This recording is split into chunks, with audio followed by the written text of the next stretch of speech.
तो केंद्र सरकार के इस फैसले से टीएमसी नाराज है और उसकी टाइमिंग को लेकर सवाल खड़े किए जा रहे हैं और इसको कहीं ना कहीं पश्चिम बंगाल में होने वाले चुनावों से जोड़ा जा रहा है।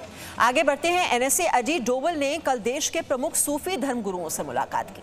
सूफी धर्मगुरुओं से चर्चा में देश में कट्टरपंथ के खतरे से निपटने पर चर्चा हुई। इस बैठक से ये संदेश निकल कर आया कि सूफी विचारधारा के शांति और भाईचारे के पैगाम के जरिए कट्टरपंथ को जवाब दिया जा सकता है।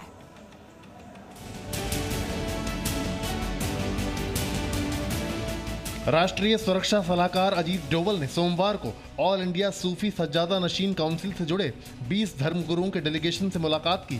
बैठक में एनएसए डोवल ने देश में कट्टरपंथी ताकतों से शांति और सौहार्द के खतरे पर चर्चा की। सूफी तो कमिटेड हैं to fight and to stand against the radicalize, but सूफियों की जो इंटरनल प्रॉब्लम सज्जादा नशीनों की दरगाही की बेसिक प्रॉब्लम जो वफ़ के मामला हैं, डिफरेंट मैटर्स हैं, उनके लिए हम हुकूमत से हमारी बात रखने आए थे। बहुत पेशेंटली डोवाल साहब ने हमें सुना, हमारी बात को सुना। हमें पूरा यकीन है कि हमारी बात को हुकूमत तक पहुंचाया जाएगा और कोशिश की जाएगी इस दौर में तरह तरह की और भी मीटिंग की जाए। हम इस मुल्क में किसी भी किस्म का इंतशार, किसी किस्म हर तरह का रेडिकलाइजेशन जो भी है किसी भी तरह का, उसको बर्दाश्त नहीं करेंगे। सूफी हमेशा कमिटेड है to speak against the radicalisation, to speak the extremist thought.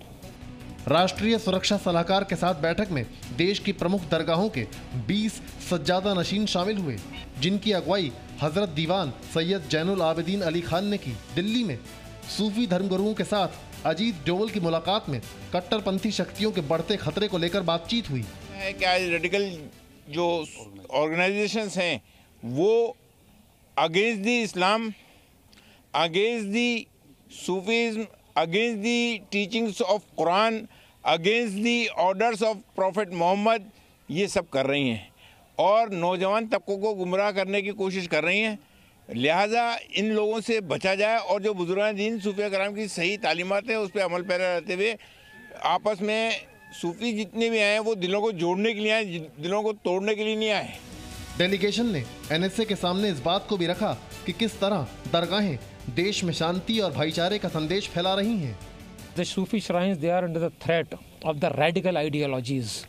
There are many radical ideologies and the organizations who are now started targeting the Sufi culture of India, especially the Sufi dargahs. Only in Sufi shrines you can find the people of all religion nowadays, the communal harmony.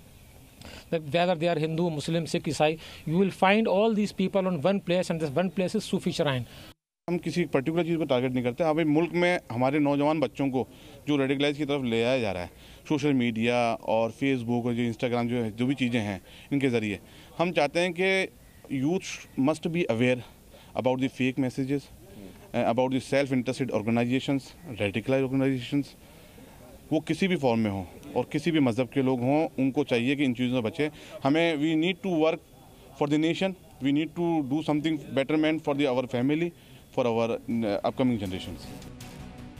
NSA Ajit Doval ने राष्ट्र के विकास में मुस्लिम समाज के योगदान को अहम बताया और कहा कि सांप्रदायिक सद्भाव को बढ़ावा देने में दरगाहों ने अहम भूमिका निभाई है। चंडीगढ़ से रविंदर सिंह रोबिन के साथ bureau report, ji news. Presenting Z News app, available on Google Play and App Store. Download it now.